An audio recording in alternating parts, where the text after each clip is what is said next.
If you keep saying yes to everything, to auditions, to projects, to side gigs, even to helping out a friend, but behind your yes is actually exhaustion.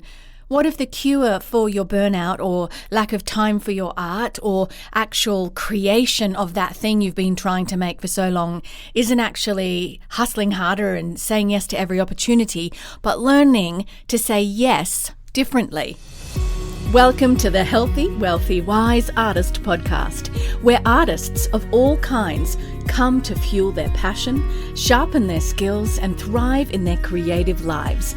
I'm your host, Lara Bianca-Pilcher, life and creativity coach and fellow artist, here to support you on your artistic journey. Whether you're a performer, writer, visual artist, or any kind of artist, this is the space for real talk, practical advice, and inspiring stories.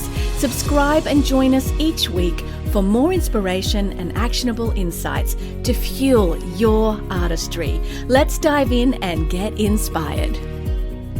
Welcome to the Healthy, Wealthy, Wise Artist podcast. I'm Lara Bianca-Pilcher, life and creativity coach for dancers, actors, singers, writers, and visual artists. And just as an aside, also have a marriage podcast now that's new and a completely different niche. But feel free to check out Marriage Intimacy and Healing that I do with my husband on the platform you're on as well, and subscribe there. If you've ever felt like, though, your art is suffering because you're stretched too thin, this episode is for you. We're diving into boundaries, burnout, and the surprising truth about saying yes to the opportunities that come our way without losing yourself, whether you're a dancer, actor, singer, writer, or visual artist. And I want to start with a story. Now, I'm going to talk about a dancer that I coached and that I knew, and I know still, but I want you to apply it to your art genre or art form. I worked with a dancer who accepted every single opportunity that came her way. Classes, side jobs, performances, collaborations, this teaching thing here or there. On the surface, it looked like dedication. She was always busy. But when we sat down together, she admitted something she was afraid to say out loud. And it was this: I don't even feel like I like dancing anymore. I'm exhausted, resentful, and I don't have the energy to create what I actually care about. And that broke my heart, but I completely understood because I've been there too.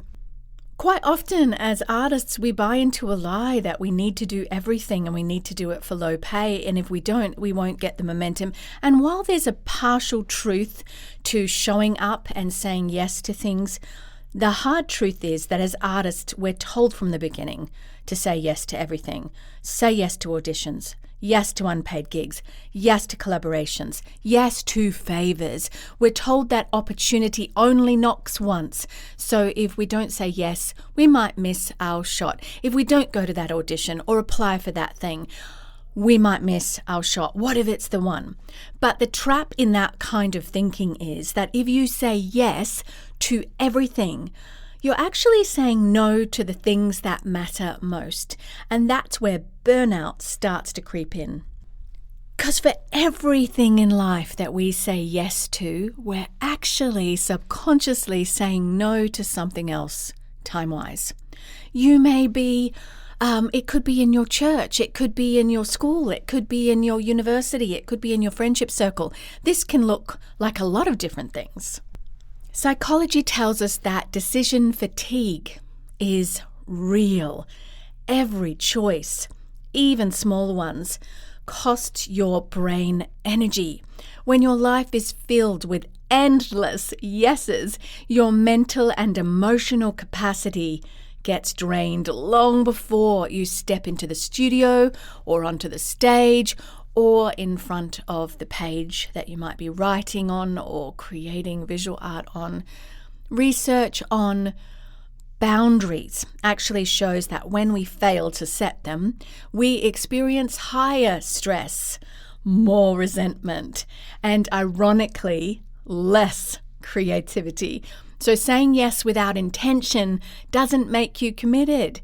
It actually makes you completely scattered and unproductive as an artist. I really do know how this feels because I have an agent and I get things given to me all the time. And I honestly feel like it's professional to say yes to everything. But in the reality, sometimes she's actually saying to me, if you are going to submit, you have a choice here.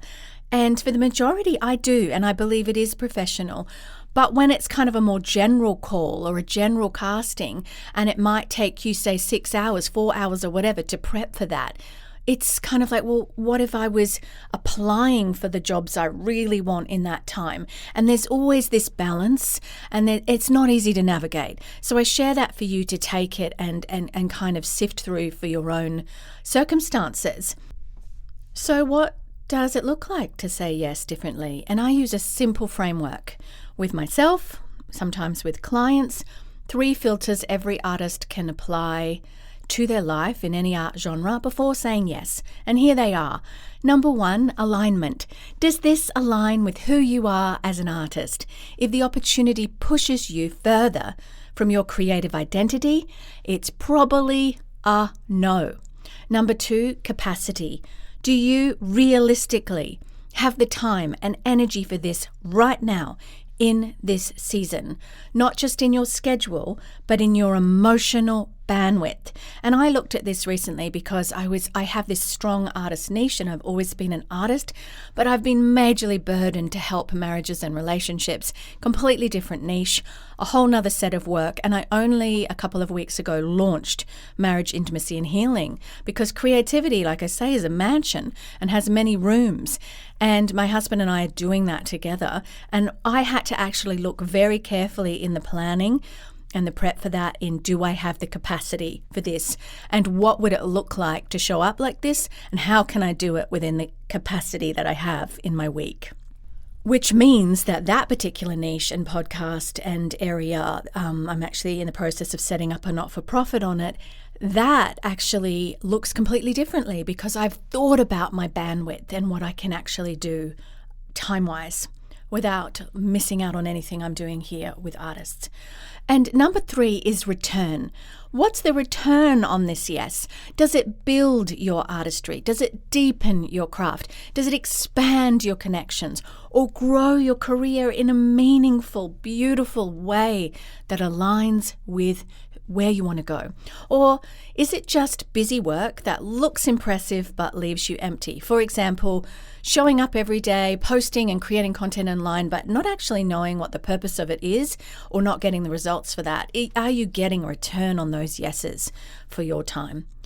When you filter opportunities through alignment, capacity, and return, your yes becomes powerful, my friends. It's no longer automatic, it's an intentional yes. And I have learnt this the hard way, so I'm speaking from experience. If you're listening right now and thinking, I've already said yes way too much, and I want you to know there is a way forward. I created a free guide called Stuck in a Creative Rut, and you'll find 3 powerful steps to help you reignite your momentum and reconnect with what's really going on inside of you as an artist. It's totally free. You can grab it right now at larabiancapilcher.com. If you've already done that and you're ready for something deeper, my 7-day mini course, Reignite Your Creativity in 7 Days, is only $37. It's packed with practical coaching, some bite-sized tools to help you recover your energy and start creating again on your own terms.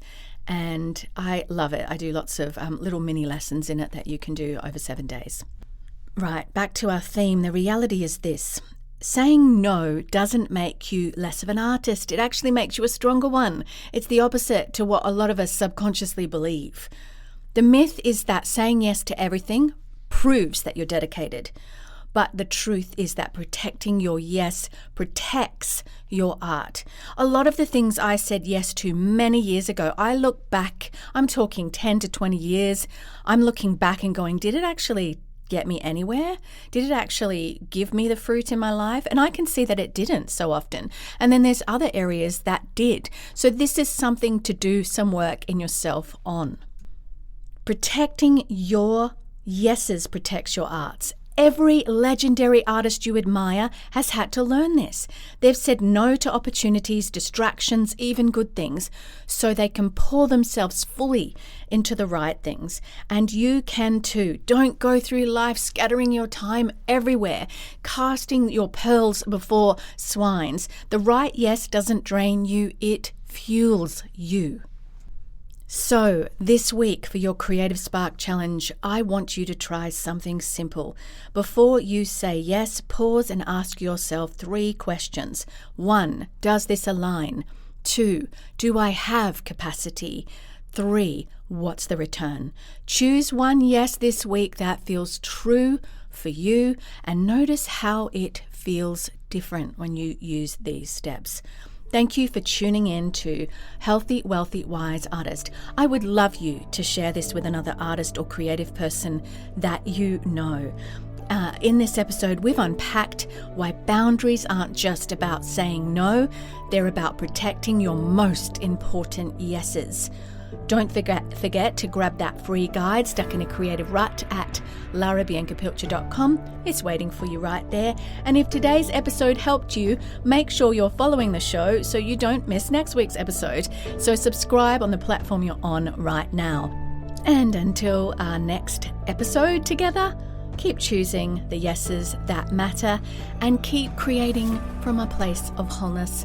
I am with you on the journey, friends. I'll see you next week. Bye for now. Thank you for tuning in to the Healthy, Wealthy, Wise Artist podcast. If you enjoyed today's episode, don't forget to subscribe so you'll never miss an inspiring conversation or actionable insight. You can read the show notes and learn more at larabiancapilcher.com. And be sure to share this episode with fellow artists who could use a little extra inspiration. Until next time, keep creating, stay audacious, and remember, your artistry matters.